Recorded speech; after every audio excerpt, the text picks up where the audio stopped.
I'm going to give you basically the story of Aster Yellows in South Africa and how it contributed to the current project. And it will be short and sweet. So the story really begins in 2006 when symptoms of yellowing appeared in the Olifants River region of our country in the Western Cape. At that time, as far as South Africans knew or scientists knew, we simply did not have any phytoplasma disease in grapevine. So we were not sure what this was. And for us, this looked like virus-like symptoms, which included, sorry, I'm just going to put a pointer on quickly. Can you see my pointer moving on the screen? Yes. Yes, yes. Okay, great. So incomplete lignification, where the shoots are really stunted and they remain green, as you can see. And quite often, which is really interesting, this happens on one arm of the plant. The other half seems really healthy. We also had premature abortion of bunches, and this was a really important thing economically, because if bunches abort, there will be no crop.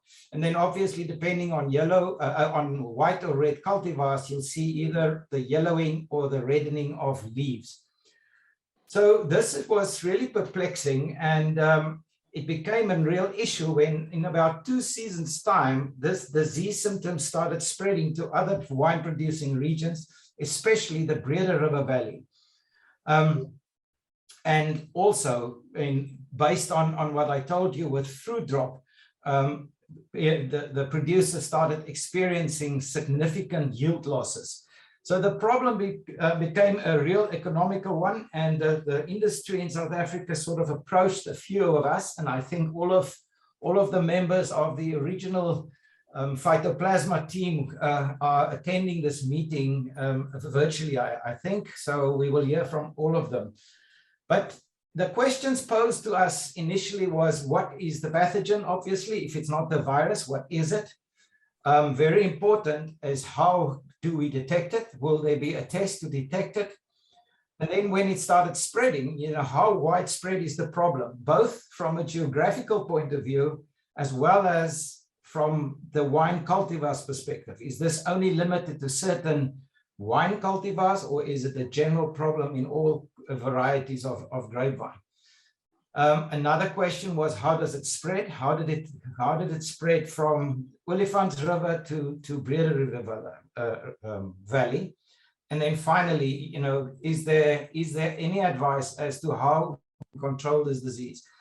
So different people attempted different aspects of these questions, but initially and fairly quickly, we could answer the first couple of questions fairly straightforward.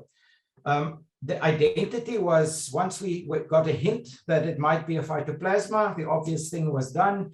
And by PCR, we could very quickly identify the pathogen associated with this disease symptoms in our vineyards, that being Aster Yellows phytoplasma, Candidatus phytoplasma asters, belonging to 16, the subgroup 16 SR1B.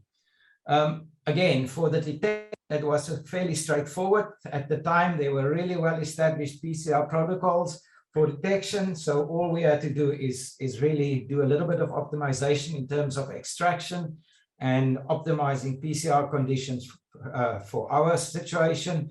And we could fairly straightforward design a technology that, or a detection system that was fairly reliable. However, we did notice that not all tissue types throughout the production season is equally reliable for detection. And that left us with a question to try and understand that. As far as the geographical distribution goes, as I said, it started in this region. And then within 2 growing seasons, it migrated to the Breede River Valley area, which is more south. And these 2 regions are obviously well recognized for wine production, but they are 250 kilometers apart. So again, the question was, how did the disease spread so fast? As far as the host range is concerned, we started looking at all possible Vitis varieties, mostly grape and mostly wine cultivars like Chardonnay, Chenin Blanc, etc., and also a few reds. And then we also experienced a few, just two that we actually tested, Regal and Corinth, which are a table grape and a raisin variety. But that sort of indicated to us that most, if not all, varieties of Vitis is infected by, can get infected by aster yellows. Kasten Kruger undertook the study on looking for alternative hosts. I'm not sure if she's going to present that at this meeting, but I'm not going to say anything about that. All I know is that she did find a few alternative hosts that tested positive for aster yellows. Likewise, it was her task to determine which are the vector or vectors of the disease. And again, I know for a fact that she will be talking about that. The last question, and the one that like Assunta just said, with the plasma activated water, we also had an approach to try and design a control strategy or a resistance strategy. There is no fixed answer to that yet. And again, we will have a presentation by Nicoletta dedicated to this project. Right, so that was the initial attempts, and like I said, it fairly quickly produced some fairly straightforward answers. A few other issues came up, other questions arose, and we addressed the following. As you will see from the slide, most of them are linked to specific work packages in our Tropicsafe project. Some of them not directly related, but information generated in these projects were used in certain of these work packages. I will allude to that as I work through these different research projects that we undertook. So the first thing was the genetic diversity. It was a simple test, as I say, or a simple task to identify aster yellows, but how genetically conserved was that? Or did we maybe have other phytoplasmas? Nothing that we could detect. We did the PCR-based RFLPs, as Assunta also showed in her talk just earlier, using 5 different genes on a number of samples to try and understand how genetically homogeneous would the aster yellows be that infect our vineyards. On the right, you see a gel pictures, and as you can see from the red arrows, it looked like the AMP gene and the SEC-Y gene had the most potential to be used as markers for potential discrimination of certain lineages. Every time that we noticed one of these amplicons that were polymorphic, like for instance this one here, these were isolated and they were sequenced, and we did some phylogenetic analysis. The results of this study can be tabled like you can see here, and it basically indicated that we have a very homogeneous, genetically homogeneous population of aster yellows infecting our vineyards. Using AMP and SEC-Y, as I've said just now, it looks like there are 3 possible lineages, as you can see in red, in green, and in blue here. So that might be a mechanism or a tool to discriminate between these lineages. We did not do any biology on any of these, and in fact, this part of the work terminated at that stage. I mentioned the sequencing. So again, we have sequenced many amplicons from many different samples collected in both these regions, and all of them look very similar, indicating a very narrow genetic diversity and suggesting possibly a single fairly recent introduction of aster yellows into our vineyards in South Africa.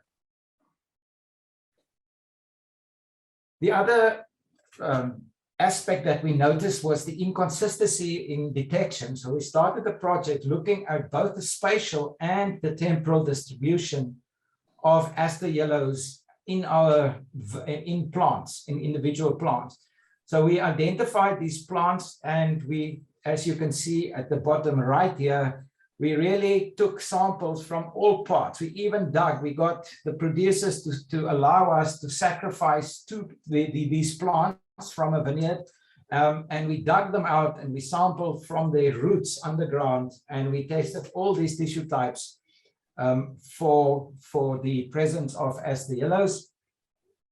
And again, at the end of this, it did not seem that there's a single tissue type that is more reliable than others. In the end, we resorted to testing petioles purely for the ease of and the convenience of harvesting petioles.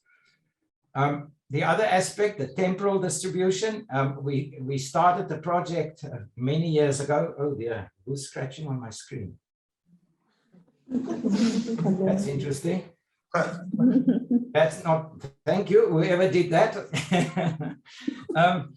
Yeah, we started the project to look at over time in a particular growing season if there is spikes in the detectability or in the titer, if you like, of aster yellows in plants. And we did this, and I think by this time everybody knows about the issue with drought. So this project unfortunately terminated, but it did look like sort of late summer, February, early March would be the time where the phytoplasma is in its highest concentration. This was done using qPCR. Okay, and now my screen doesn't want to move. Let me just get, okay, so I've lost control of my presentation. We cannot help because we do not have it. Okay. Anyway, there's just one more slide left, and I know it. In fact, yeah, I'm frozen. I know exactly what I want to say. I want to talk about the other aspects that I have. So the one was a genome sequencing of the aster yellows in South Africa, and that contributed. It was a whole team of us that contributed to the genome sequencing. It was sequenced from 3 sources, from Vitis itself, from Catharanthus roseus, the very well-known host, alternative host, and then also from the vector. The best libraries came from the periwinkle, and from that data we could assemble the entire genome, and that study was published, and that data was used in fact for the LAMP project that Spela Alex did, and that will be reported on a bit later. Another project that contributed to a work package here is that we did an RNA-seq project on expressed microRNAs, and comparing healthy plants, i.e. that were PCR negative, versus plants that were positively infected with aster yellows, did a total RNA extraction, and we sequenced expressed microRNAs and noticed a few that are upregulated upon infection by aster yellows. One of these, VV Scorpio, you will hear from a bit later when Nicoletta speak a bit later today on the project on AMPs. What else? Now I forgot my other project. I thought I remember. Yeah, I'm afraid I forgot now what the others were. We spoke about the LAMP, the sequencing. Oh, we did a project that did not contribute to this project at all. The recovery phenotype that I spoke about, that where we try to understand if coppicing or cutting off of plants just above the graft union, if that would induce a kind of a recovery phenotype. It looked very promising until the drought came and really destroyed that experiment. So I don't have an answer.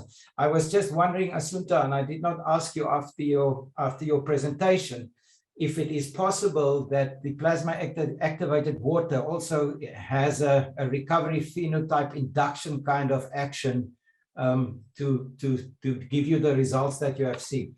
I think I will stop there, and I will be happy to answer questions. I think somebody will just now have to. I'm going to stop my screen sharing quickly.